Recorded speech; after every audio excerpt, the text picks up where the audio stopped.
नमस्कार दोस्तों, आपका स्वागत है देश एंड विदेश चैनल में।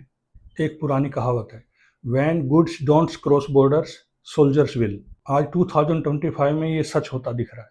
अमेरिका और चीन, दो आर्थिक महाशक्तियां अब आमने सामने हैं, लेकिन इस बार लड़ाई मिसाइलों और टैंकों से नहीं है, बल्कि टैरिफ, ट्रेड बैन्स और सैंक्शन से लड़ी जा रही है।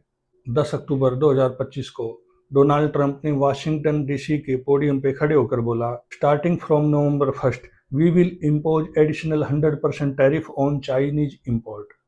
पहले से ही चल रहे टैरिफ के ऊपर एडिशनल 100% टैरिफ, यानी कि अब कुल मिला के 130% टैरिफ चाइनीज इम्पोर्ट पे लगेगा। इसका असर ये हुआ कि यूएसए का स्टॉक मार्केट गिर गया। क्रिप्टो करेंसी की मार्केट में एक घंटे के अंदर $7 बिलियन सवा हो गए। यूएसए ने जो टैरिफ चाइना के ऊपर लगाया है, ये आज की कहानी नहीं है। ये कहानी शुरू होती है लगभग एक दशक पहले। 2018 में डोनाल्ड ट्रंप ने जब पहली बार वो राष्ट्रपति बने थे, उस टाइम चाइना के ऊपर पहली बार टैरिफ लगाया था। उस टाइम पे इस ट्रेड वार को 1.0 बोला गया था। उस टाइम भी चाइना ने रेयर अर्थ मटेरियल्स पे बैन लगाया था और वही सिचुएशन आज दोबारा है। चाइना ने रेयर अर्थ मटेरियल और एडवांस चिप टेक्नोलॉजी के ऊपर नए सैंक्शंस और नई रिस्ट्रिक्शंस लगा दी हैं। मैं आपको बताता चलूँ, रेयर अर्थ मटेरियल आज की टेक्नोलॉजी की रीढ़ की हड्डी है। सेमीकंडक्टर से लेकर मेडिकल इक्विपमेंट तक, लैपटॉप, मोबाइल, चिप, मिसाइल्स और रॉकेट की टेक्नोलॉजी, हर जगह रेयर अर्थ मटेरियल्स की रिक्वायरमेंट पड़ती है। अब चाइना ने जब ये रिस्ट्रिक्शन लगाए हैं, तो अमेरिका ने ये बोला है कि एक तरह से ये इकोनॉमिकल वेपन की तरह यूज हुआ है। और इसके जवाब में डोनाल्ड ट्रंप ने 100% एडिशनल टैरिफ, यानी कि कुल मिला के 130% टैरिफ चाइना के इंपोर्ट पे लगा दिया है। अब कोई भी प्रोडक्ट अमेरिका के अंदर जाएगा तो उसके ऊपर 130% टैरिफ लगेगा। अमेरिका शुरू से चाइना को अपना प्रतिद्वंदी मानता है। यूएसए जानता है कि चाइना और अमेरिका की जीडीपी में अब ज्यादा डिफरेंस नहीं बचा है।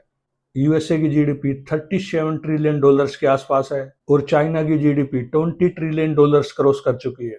इसलिए डोनाल्ड ट्रंप चाइना की इकोनॉमी को एक झटका देना चाहते हैं। लेकिन यूएसए ये नहीं जानता कि अमेरिका की बहुत सारी कंपनियां चाइनीज प्रोडक्ट्स के ऊपर डिपेंड है। चाहे वह टेक्नोलॉजी की कंपनी हो, प्रोडक्शन की कंपनी हो, चाइना के ऊपर बहुत ज़्यादा डिपेंडेंसी अमेरिका की हो चुकी है। अब इस एडिशनल ट्रिफ के कारण यूएसए के अंदर चाइनीज प्रोडक्ट्स महंगे हो जाएंगे। इंडिया जैसी कंट्री के लिए एक अपॉर्चुनिटी है, क्योंकि अब जब चाइनीज प्रोडक्ट महंगे होंगे तो वो मार्केट में उसका सब्स्टिट्यूट देखेंगे और कहीं ना कहीं इंडिया की मार्केट के लिए बहुत बेनिफिशियल है। और वैसे भी अमेरिका इंडिया का दुश्मन नहीं है। हाँ, वो दोस्त भी नहीं है, लेकिन वो इंडिया का दुश्मन तो बिल्कुल नहीं है।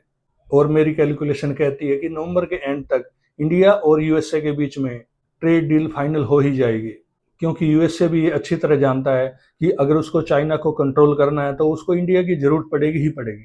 शायद आने वाले समय में इतिहासकार लिखेंगे कि 2025 में जो ट्रेड वार हुआ था, उसकी वजह से इंडिया की दशा और दिशा बदल गई। इंडिया को अपना एक एक कदम बड़ा सोच समझ के उठाना पड़ेगा। इंडियन फॉरेन पॉलिसी को मेरिट और डिमेरिट सारी नाप तोल करके कदम रखने होंगे। देखिए, डोनाल्ड ट्रंप का नेचर सबको पता है। वो बहुत एग्रेसिव नेचर के हैं। वो नया रास्ता बनाने में, नया स्टैंड लेने में देर नहीं लगाते और पुरानी पॉलिसी चेंज करने में भी देर नहीं लगाएंगे। ऐसे मूडी आदमी को डिप्लोमेसी के अकॉर्डिंग ही हैंडल करना चाहिए। आपका ये वीडियो कैसी लगी, आप अपने विचार कमेंट बॉक्स में रखिए।